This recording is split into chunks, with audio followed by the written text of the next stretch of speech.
আসসালামু আলাইকুম। এডু পরিবারের পক্ষ থেকে তোমাদের জন্য স্পেশাল এই সাধারণ বিজ্ঞানের সাজেশন ক্লাসে তোমাদের সবাইকে স্বাগতম। মূলত আর্টস এবং কমার্সের যারা স্টুডেন্ট আছো তাদের জন্যই এই সাজেশন ক্লাস। দেখা যায় আর্টস এবং কমার্সের স্টুডেন্ট যারা তারা বিজ্ঞানে এমনিতেই একটু দুর্বল হয়। তার উপরে চিন্তা করে যে এই সাবজেক্টটাতে যতটুকু মিনিমাইজ করে কম নম্বর পাওয়া যায় সেই চিন্তাতেই তারা থাকে। সারা বছর সেভাবে পড়া হয় না। পরীক্ষার আগে গিয়ে চিন্তা করে স্পেশাল সাজেশন কই, স্পেশাল সাজেশন কই। তো স্পেশাল সাজেশন পড়ার আগে তুমি যদি একটু লং টাইম চিন্তা করো যে তোমার পরীক্ষার আগে এখনো ৩-৪ মাস সময় আছে, এই সময়টাতে তুমি যদি একটু একটু করে প্রিপারেশন নিতে থাকো, তাইলেই কিন্তু এই বিজ্ঞানে তুমি ভালো মার্কস ক্যারি করতে পারবা। এবং সবচেয়ে মজার ব্যাপার হচ্ছে তুমি যদি ইতিহাস, ভূগোল, অন্যান্য সাবজেক্টের কথা চিন্তা করো, সেখানে হয়তো সাবজেক্টের বেসিস যেই 100 মার্কস তুমি সেটা পুরোপুরি নাও পাইতে পারো। না পাওয়াটাই স্বাভাবিক, কারণ ওইখানে বর্ণনামূলক অনেক কিছু লিখতে হয়। কিন্তু এই সাধারণ বিজ্ঞান এমন একটা সাবজেক্ট, তুমি চাইলে এখানে 95 বা 90 আপ মার্কস পাওয়া তোমার জন্য কোনো বিষয় না। মাত্র কয়েকটা চ্যাপ্টার দেওয়া আছে। তো সেই চ্যাপ্টারগুলোর ভিতরে কোন কোন বিষয়গুলো তুমি পড়বা, ঠিক সেই টপিকসগুলোই আমি আমার সাজেশনে উল্লেখ করেছি। এবং আরো একটা বিষয় হচ্ছে আমরা চেষ্টা করি বলতে আমরা এটা অনেকেই করি, পরীক্ষার আগে গিয়ে দেখা যায় যে আমরা সব পড়তে থাকি। ঠিক আছে? এখন তোমার সবকিছু পড়ার দরকার নাই। তোমার উচিত হবে এর উপরে বিশ্বাস করা এবং আমরা যে সাজেশনটা দিচ্ছি এই সাজেশনটা ফুল কভার করা। এই সাজেশনটা ফুল কভার করলেই আমি এতটুকু বলতে পারি তুমি পরীক্ষাতে ভালো মার্কস ক্যারি করতে পারবা। প্রথমেই যে চ্যাপ্টারটা আছে তার নাম হইতেছে উন্নততর জীবনধারা। সাজেশনের ক্ষেত্রে আমি এক পাশে টপিক উল্লেখ করছি এবং আরেক পাশে টাইপ উল্লেখ করছি। টপিকের ক্ষেত্রে দেখবা 7টা বা 8টা করে টপিক উল্লেখ করা আছে প্রত্যেকটা অধ্যায়ের ক্ষেত্রে। শুধুমাত্র ওই টপিকগুলো তুমি পড়লেই তোমার জন্য ইনাফ হবে। ঠিক আছে? আমি যেটা উল্লেখ করি, দেখো প্রথমে যে টপিকটা আছে খাদ্য উপাদান ও আদর্শ খাদ্য পিরামিড। এখানে খাদ্য উপাদান বলতে তোমাকে কোন কোন বিষয়গুলো পড়তে হবে, আগে পরে অনেক কিছু লেখা আছে রচনা টাইপের, ওইগুলো পড়ার কোনো দরকার নাই। তুমি ডিরেক্ট পড়ে ফেলবা খাদ্য উপাদান, 2 ধরনের মুখ্য উপাদান, সহায়ক উপাদান, কি কি উপাদান আছে সেই বিষয়গুলো বাস। আদর্শ খাদ্য পিরামিড বা সুষম খাদ্য পিরামিড বলতে আমরা যেটা বুঝি, বই দেওয়া আছে খাদ্য পিরামিডের যে আকারে চলে গেছে, নিচের দিকে কোন খাদ্য থাকবে এবং উপরের দিকে খাদ্যের যে লেভেল, কোন লেভেলে কোন খাদ্য থাকবে, এতটুকু পড়তে হবে। আসো, খাদ্য সংরক্ষণের প্রয়োজনীয়তা। এই যে খাদ্য সংরক্ষণের প্রয়োজনীয়তা, এইটা কোনো সময় মুখস্থ করতে যাবা না। এটা মুখস্থ না করে চেষ্টা করবা বোঝার, বুঝে মনে রাখার। যে নরমালি তুমি তোমার বাসায় বা চোখে যা দেখো সেই সিচুয়েশনগুলোর প্রেক্ষাপটে খাবার কিভাবে সংরক্ষণ করা যায় এটা মুখস্থ করার কোনো দরকার নেই। ঠিক আছে? আমি একটু স্টার্ট দেই। তার মানে এই যে খাদ্য উপাদান এবং আদর্শ খাদ্য পিরামিড, এই জিনিসটা তুমি কি করবা? মুখস্থ করবা। ঠিক আছে? তারপরে ধরো বিএমআই, এইটা মুখস্থ করবা। ঠিক আছে? ভিটামিনের উৎস, এর অভাবজনিত প্রতিক্রিয়া, এইটা মোস্ট ইম্পর্টেন্ট। ওকে? তুমি এই 3টা টপিক, অর্থাৎ খাদ্য উপাদান, আদর্শ খাদ্য পিরামিড, ভিটামিনের উৎস ও এর অভাবজনিত প্রতিকার, বিএমআই, এই 3টা টপিক সম্পূর্ণ মুখস্থ করবা এ টু জেড। তাইলে স্যার বাকিগুলা কি করব? বাকিগুলোর ক্ষেত্রে তুমি যে কাজটা করবা সেটা হচ্ছে যে খাদ্য সংরক্ষণের প্রয়োজনীয়তা বুঝে মনে রাখবা। তারপরে ধরো যে তামাক, এইডস, ফিটনেস, এইগুলা কি মানে মুখস্থ করার কোনো প্রয়োজন আছে? তামাক খাইলে কি হয়, বিড়ি খাইলে কি হয়, গাঁজা খাইলে কি হয়, এগুলো শরীরের উপরে কিরকম ইফেক্ট ফেলে, মানসিকভাবে কিভাবে ইফেক্ট ফেলে, এগুলা মানে এই যে সমাজে ছড়ায় গেছে সব জায়গাতে, কেন ছড়ায় গেছে, এগুলো কিন্তু রিডিং পড়লে তুমি চোখ কান খোলা রাখলেই তুমি এটা জানতে পারবে। এবং বর্তমানে আমাদের সমাজের এত ব্যাপক প্রকট যে তুমি চোখ কান খুলে তোমার এলাকায় চিন্তা করলে পাবা যে আচ্ছা ঠিক আছে কি কি কারণে এগুলা তো ব্যাপক আকার ধারণ করছে। ওকে, দেন স্বাস্থ্য সুরক্ষায় প্রাকৃতিক খাদ্য ও ফাস্ট ফুডের প্রভাব বিশ্লেষণ করা। এই যে স্বাস্থ্য সুরক্ষার ক্ষেত্রে তুমি প্রাকৃতিক খাদ্য খাইলে কি হবে, ফাস্ট ফুড খাইলে কি হয়, ফাস্ট ফুড খাওয়ার ক্ষতিকর দিক কি, এই জিনিসগুলা।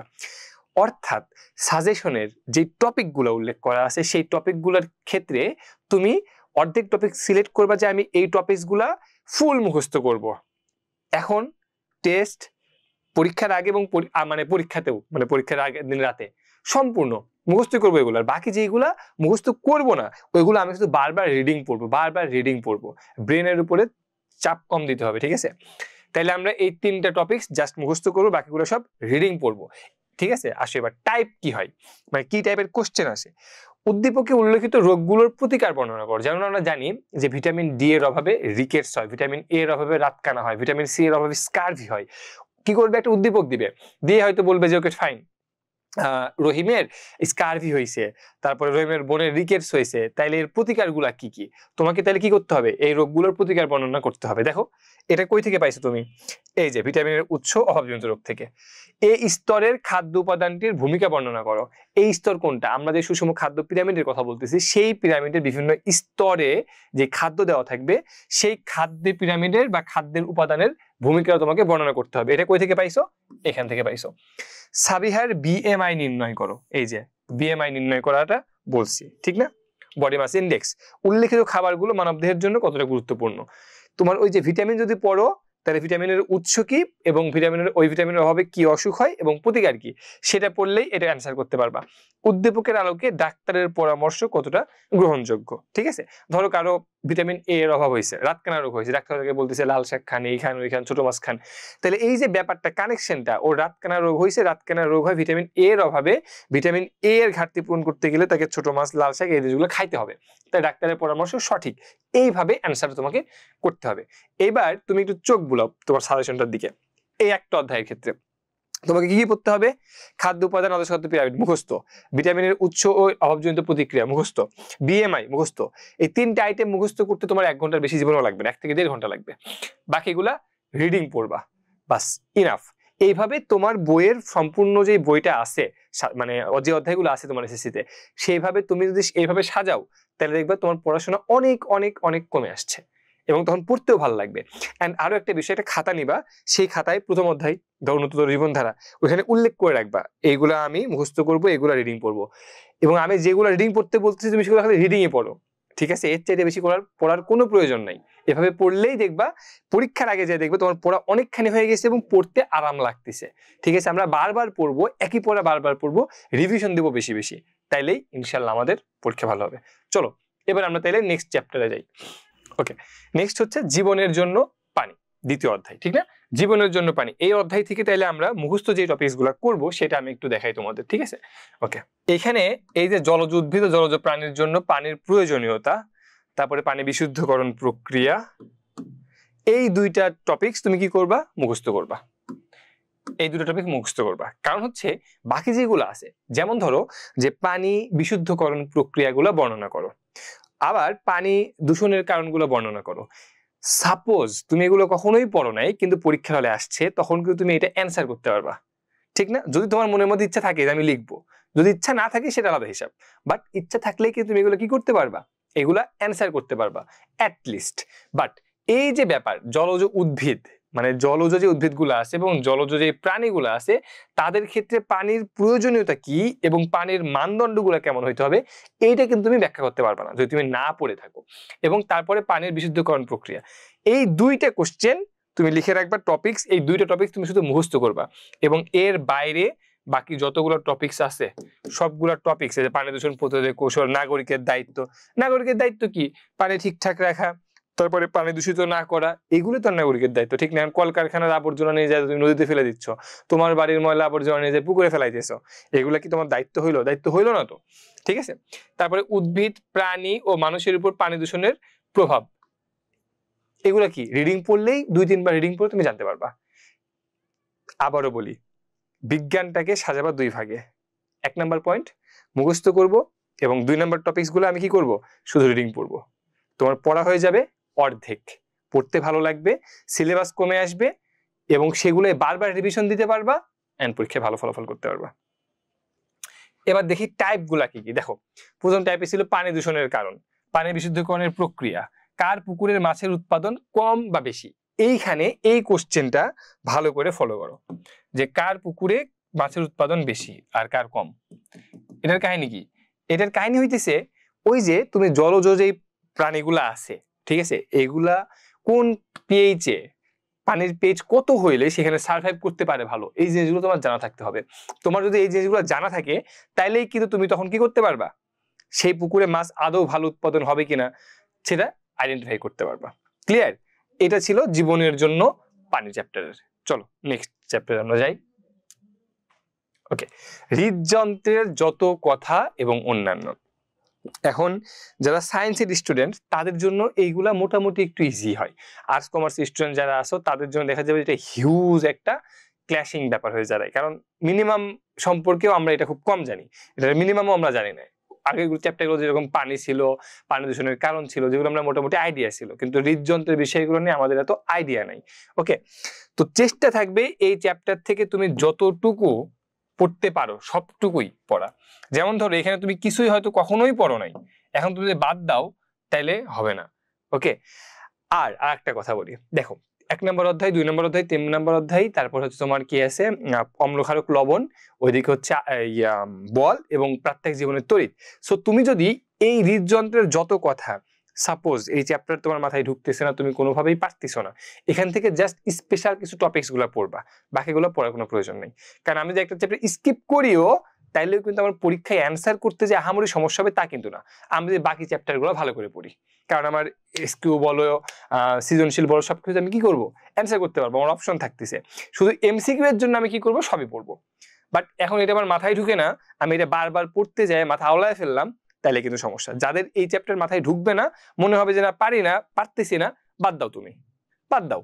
বাদ দিলেও যেই 2-3টা টপিকস ফলো করবা অবশ্যই, সেটা আমি একটু বলি। সেটা হচ্ছে যে এই যে শরীরে রক্ত সঞ্চালন কার্যক্রম, 4 নাম্বার পয়েন্ট, ঠিক আছে। এবং তারপরে হইতেছে তোমার রক্তের স্থানান্তর নীতি। স্থানান্তর নীতি বলতে আসলে কি বোঝানো হয়েছে এখানে, তুমি কাকে দিতে পারবা না পারবা, আর রক্তের সঞ্চালনের যে কার্যক্রম সেই বিষয়টা, এই 2টা কোশ্চেন পড়লে অন এভারেজ আশা করি একটা প্রিপারেশন হয়ে যাবে। এখানে কোশ্চেন আসে কি কি, উল্লেখিত অঙ্গটি কিভাবে সারা দেহে রক্ত সঞ্চালন করে, তার মানে যে এই কোশ্চেনটা, রক্তের গ্রুপ নির্ধারণে RH এর ভূমিকা, এটাও খুবই ইম্পর্টেন্ট একটা জিনিস। আর একজন আর একজনকে রক্ত দিতে পারবে কিনা সেটা যাচাই করা, এই যে রক্তের স্থানান্তর নীতি। তার মানে একটা জিনিস খেয়াল করো, এই টাইপের কোশ্চেন গুলো আসছে পরীক্ষায়, এবং তুমি যদি এই 2টা টাইপ আমি যেটা মার্ক করছি পড়ো, তাইলেই কিন্তু মোটামুটি সবকিছু তুমি কমন পাবা, ঠিক আছে। যদিও এটা কি হয়, রিস্ক হয়ে যায়, মানে এই চ্যাপ্টারের ক্ষেত্রে, মানে শুধু এই চ্যাপ্টারের ক্ষেত্রে, আমি তো অন্য বাকি চ্যাপ্টারগুলো সবই পড়তেছি, সো একটা চ্যাপ্টার আমার মাথায় ঢুকতেছে না, আমি যদি একটু মিনিমাইজ করে পড়ি তাতে আমার কোনো লস নাই, বরং জোর করে পড়তে যায় মাথা আলানো যাবে না। ক্লিয়ার? ওকে, আসো অম্ল, ক্ষারক ও লবণের ব্যবহার, ঠিক আছে। অম্ল, ক্ষারক ও লবণের ব্যবহার, এই চ্যাপ্টার থেকে সবচেয়ে বেশি কমন পাবো হচ্ছে এমসিকিউতে, এসকিউতে হিউজ পরিমাণে কোশ্চেন আসে, ঠিক আছে। কারণ এই চ্যাপ্টার থেকে ওই টাইপের কোশ্চেন করার সম্ভাবনা সবচেয়ে বেশি। কার পিএইচ কত, শক্তিশালী অ্যাসিড কোনটা, দুর্বল অ্যাসিড কোনটা, কার সংকেত কি, এই ব্যাপারগুলো তোমাকে এমসিকিউ এর ক্ষেত্রেও পড়তে হবে। এই চ্যাপ্টারের কোনো কিছু বাদ দিবা না। দেখো, উন্নততর জীবনধারা, জীবনের জন্য পানি, ওই 2টা চ্যাপ্টারই কিন্তু কাইন্ড অফ রিডিং পড়া টাইপের, ঠিক আছে। তুমি ধরো একটা দিন সময় দিবা, দেখবে 2 চ্যাপ্টার তোমার পড়া হয়ে গেছে, ঠিক আছে। বাট এই অম্ল, ক্ষারক, লবণ চ্যাপ্টার, এই চ্যাপ্টারটা সবকিছু পড়তে হবে, কোনো কিছুই বাদ দেওয়া যাবে না। এবং সাজেশন মানে কি, সাজেশন মানে কি, তো এমনিতেই কমায় নিয়ে এসছি আমি, ঠিক আছে, এমনিতেই কমায় টপিকগুলো আমি সিলেক্ট করে দিয়েছি। তুমি যদি আবার এখান থেকে আবার বাদ দিয়ে দাও তাহলে কিন্তু সমস্যা। যতটুকু বাদ দিতে পারবা ততটুকু কিন্তু আমি বলে দিছি। যেমন উন্নততর জীবনধারার ক্ষেত্রে আমি বলছি যে তুমি এটুকু এভাবে পড়ো, এটুকু এভাবে পড়ো। জীবনের জন্য পানির ক্ষেত্রেও বলছি, হৃদযন্ত্রের জন্য কথা সেটাতেও বলছি, ঠিক আছে। বাট এই চ্যাপ্টার থেকে কোনো কিছুই তোমার বাদ দেওয়া যাবে না, এই চ্যাপ্টার থেকে তোমাকে পুরোটুকুই পড়তে হবে। হ্যাঁ, তবে এখানে কি আছে, এই যে শক্তিশালী অ্যাসিড কি, দুর্বল অ্যাসিড কি, এখন তোমরা যে আর্টস কমার্সের স্টুডেন্ট যারা, তাদের জন্য বোঝা একটু কঠিন হইলেও আমার পরামর্শ থাকবে, এই চ্যাপ্টারটা তুমি আমাদের এডু পরিবারের ওয়েবসাইটে গিয়ে আমাদের অম্ল, ক্ষারক, লবণের যে ক্লাসগুলো আছে, ঠিক আছে, তুমি মনোযোগ দিয়ে ওই ক্লাসগুলো করবা। ধরো কয়টা ক্লাস হবে এই চ্যাপ্টারের উপরে, হয়তো ম্যাক্সিমাম 3টা ক্লাস হয়েছে, 3টা ক্লাস 3 ঘন্টা, তুমি যদি ফাস্ট করে দাও, দিয়ে একটু দেখলা 2-3 ঘন্টায় ক্লাসটা শেষ করলা, তাইলে আশা করি তারপরে তুমি এই জিনিসগুলো যখন সলভ করতে আসবা তখন দেখবা তোমার আর কোনো প্রবলেম হইতেছে না। বাট এই চ্যাপ্টার থেকে কোনো টপিকস, কোনো টাইপ বাদ দেওয়া যাবে না। শক্তিশালী অ্যাসিড কাকে বলে, দুর্বল অ্যাসিড কাকে বলে, প্রাত্যহিক জীবনে অ্যাসিডের ব্যবহার, টয়লেট ক্লিনার হিসেবে, খাবার ক্ষেত্রে, পাকস্থলীতে খাবার হজমের পিএইচ, সবকিছু, ঠিক আছে। পিএইচ এর মান জানার প্রয়োজনীয়তা, ক্ষারকের রাসায়নিক বৈশিষ্ট্য, প্রাত্যহিক জীবনে ক্ষারের প্রয়োজনীয়তা, লবণের প্রয়োজনীয়তা, ইচ অ্যান্ড এভরিথিং। মনে করবা এই চ্যাপ্টার থেকে 100তে 100 প্রিপারেশন নিতে হবে তোমার, 100তে 100 প্রিপারেশন। তুমি যদি আমার সাজেশন ফলো করো তাহলে এটাই আমার কথা, কারণ হৃদযন্ত্রের যত কথা ওই চ্যাপ্টারটা কঠিন, বাট এটা তুলনামূলক সহজ। সো আমরা যেহেতু ওইখানে মিনিমাইজ করছি, তার মানে আমাকে এখানে সবকিছু পড়তে হবে, ঠিক আছে। ওকে, নেক্সট আসো, এসব বলকে জানি। এই চ্যাপ্টারের ক্ষেত্রে কি করবা বেশি, এই চ্যাপ্টারের ক্ষেত্রে বেশি করবা হচ্ছে ম্যাথ। এটা হচ্ছে সায়েন্সের হচ্ছে ফিজিক্সের চ্যাপ্টার, ঠিক না, বল। এসব বলটাই এখানে এসে এসব বলকে জানি এরকম হয়ে গেছে। তো ম্যাথটা এই চ্যাপ্টার থেকে তুমি বেশি করবা, কারণ এই চ্যাপ্টার থেকে কোশ্চেন দিলে গ নাম্বার এবং ঘ নাম্বারে ম্যাথ দিবে মাস্ট, এবং নিউটনের যে সূত্রগুলো আছে সেই সূত্রগুলো দিবে মাস্ট। সো ম্যাথ এবং নিউটনের সূত্র এইটুকু যদি তুমি করো তাহলে এই চ্যাপ্টার মোটামুটি কাভার। এর পাশাপাশি যে কনসেপ্টগুলো সম্পর্কে তোমাকে আইডিয়া রাখতে হবে, এই যে দেখো, এই যে বলের পরিমাপ ও নিউটনের গতির দ্বিতীয় সূত্র, ঠিক আছে, এটা মাস্ট পড়তে হবে, এবং ক্রিয়া ও প্রতিক্রিয়া বল নির্ণয় করার একটা সূত্র আছে, এই দুটো জিনিস বেশি করে পড়বা। আর এই যে ম্যাথের যেগুলো দেওয়া আছে, যেমন দেখো এগুলো কোশ্চেন আসছে, ত্বরণ নির্ণয় করো, বস্তুর ভর নির্ণয় করো, কোন সূত্রকে সমর্থন করে, একটু ফলো করে দেখো, বিভিন্ন ঘটনায় বলের প্রভাব, বলকে সীমিতকরণ, এই যে দুইটা টপিক থেকেই কিন্তু এই টাইপগুলা সবকিছু কভার করছে, ঠিক না? এখন তোমার কাছে মনে হইতে পারে এত কিছু নির্ণয় করবো, এতগুলো ম্যাথ মানে নির্ণয় করতে যাবো আমি, এগুলো খুবই ছোট ছোট ম্যাথ। যেমন ধরো যে তুমি যদি ত্বরণের কথা চিন্তা করো, ত্বরণ নির্ণয়ের সূত্র কি? a equal to V minus U by T. আবার একটা সূত্র কি আছে? F equal to M A. একদম ছোট ছোট সূত্র, জাস্ট এই সূত্রগুলো মনে রাখবা, এবং কোনটার মানে কি, এতে অ্যাসেলারেশন ত্বরণ, টিতে টাইম, ভিতে শেষ বেগ, ইউতে আদি বেগ, এমতে ভর, এফতে ফোর্স, একটু টাইম নিউজগুলো মনে রাখবা, আর কয়েকটা সূত্র হবে। কারণ এই চ্যাপ্টারে ধরো তুমি সাধারণ বিজ্ঞান যেদিন পরীক্ষা দিতে যাবা, সেই পরীক্ষা দিতে যাওয়ার দিন কিন্তু তোমাকে এখন পর্যন্ত কিন্তু কোনো সূত্র মুখস্থ করতে হয় নাই, জাস্ট এসব বলকে জানি এখান থেকে কয়েকটা সূত্র মুখস্থ করতে হবে, এবং এরপর প্রাত্যহিক জীবনে তৈরি সেখানে আর কিছু সূত্র আছে। সো এই কয়েকটা সূত্র একটা খাতায় লিখে রাখবা, প্রতিদিন একটু একটু করে চোখ বুলাবা, ঠিক আছে, তাইলেই দেখবা মাথায় ঢুকে যাবে। ওকে, তার মানে এই দুটো টপিকস তুমি কি করবা, ইন ডিটেলসে পড়ে ফেলবা, এবং কোন ঘটনা কোন সূত্রকে ব্যাখ্যা করে সেইটা পড়বা, ঠিক আছে, আর ম্যাথ গুলা করতে হবে এই চ্যাপ্টার থেকে, তাইলেই ইনাফ। আসো তারপরে প্রাত্যহিক জীবনে তড়িৎ। তড়িৎ মানে কি? কারেন্ট। এইখানে সবচাইতে বেশি যেই কোশ্চেন আসে তোমার বাড়ির কারেন্টের হিসাব, ঠিক আছে, তোমার বাড়ির দিতে পারে, দোকানের দিতে পারে, যে 60 ওয়াটের বাল্ব লাগায় রাখছে এতগুলা, দুইটা ফ্যান ঘুরতেছে, এসি ঘুরতেছে, সরি মানে এসি চলতেছে, এই যে বিষয়গুলা হিসাব করতে বলবে যে মাস শেষে বিল কত আসবে। এই কারেন্ট বিলের হিসাবটা তোমাকে অবশ্যই শিখতে হবে। এটা গ নাম্বার বা ঘ নাম্বার 3 বা 4 মার্কের কোশ্চেনের ক্ষেত্রে তুমি অবশ্যই পাবা 100%। এক, দ্বিতীয়ত আরেকটা কোশ্চেন আসতে পারে, সেটা হচ্ছে আমার বাড়িতে যে লাইন, এই লাইনটা আমি এই যে কোন ধরনের সংযোগ সুবিধাজনক। আমরা জানি কি সংযোগ কয় ধরনের? দুই ধরনের, একটা হচ্ছে সিরিজ, একটা হচ্ছে প্যারালাল। তো তোমাকে ওইটা বুঝতে হবে যে কোন সংযোগে যুক্ত করলে সেইটা ওই জায়গার জন্য সুবিধাজনক হবে। তার মানে তুমি যদি দুই টাইপের পড়া পড়ো, একটা হচ্ছে হিসাব মানে বিদ্যুতের হিসাব, আর 2 নাম্বারটা হইতেছে কোন ধরনের সংযোগ সুবিধাজনক, তাইলেই এই চ্যাপ্টার কাভার। কিন্তু কথা হচ্ছে এইটুক কাভার করে তুমি কি পাবা? গ আর ঘ পারবা, কিন্তু ক খ তো আমাকে পারতে হবে, ঠিক না? আবার সবসময় যে এই দুটা থেকে আসবে তাও তো না, একটু ঘুরে ফিরেও দিতে পারে। সো এই রিস্ক জোন থেকে বের হয়ে আসার জন্য এর পাশাপাশি তোমাকে যেগুলো পড়তে হবে সেটা হচ্ছে এটা পড়বা, অর্থাৎ ওইটা পড়বা, তড়িৎ বিশ্লেষণের গুরুত্বটা পড়বা, ঠিক আছে, এন্ড সমাজের সিস্টেম লস কি জিনিস এটা পড়বা। ওকে, এতটুকু পড়লেই ইনাফ। ফাইনালি আমি যে অধ্যায়গুলো সাজেশন দিচ্ছি, উন্নততর জীবনধারা, জীবনের জন্য পানি, এখানে বলছি মুখস্থ করতে হবে কোনগুলা, এবং কোনগুলো তোমাকে রিডিং পড়তে হবে, এর বাইরে পড়ার কোনো প্রয়োজন নাই। হৃদযন্ত্রের যত কথা, এই ছিল তোমাদের বিজ্ঞানের সম্পূর্ণ সাজেশন। আমি তোমাকে এতটুকু নিশ্চয় দিতে পারি, তুমি যদি আমার গাইডলাইনটা সম্পূর্ণরূপে ফলো করো, তাহলে তুমি তোমার পরীক্ষায় 80 থেকে 90% মার্কস ইনশিওর করতে পারবা। এটা বলা কখনোই সম্ভব না যে তুমি 100% কমন পাবা, কারণ 100% কমন পাইতে গেলে তোমাকে আগের 1-2 বছর পড়াশোনা করে আসতে হবে। শুধুমাত্র সাজেশনের উপর বেসিস করে তুমি কখনোই 100% কমন পাবা না, এইটাও তোমাকে মনের ভিতর নিয়ে যাইতে হবে। বাট ভালো মতো সাজেশন, গাইডলাইন, আমাদের লেকচার শিট, আমাদের উপরে ক্লাস, এইগুলো তুমি করে থাকো, তাহলে ইনশাআল্লাহ তোমার একটা ভালো পরীক্ষা হবে। অবশ্যই পরীক্ষা দিয়ে আসার পরে কমেন্টস করে জানাবা যে সাজেশন থেকে তুমি কতটুকু কমন পাইছো। সবাইকে অসংখ্য ধন্যবাদ এর পরিবেশের সাথে থাকার জন্য। আল্লাহ হাফেজ, আসসালামু আলাইকুম।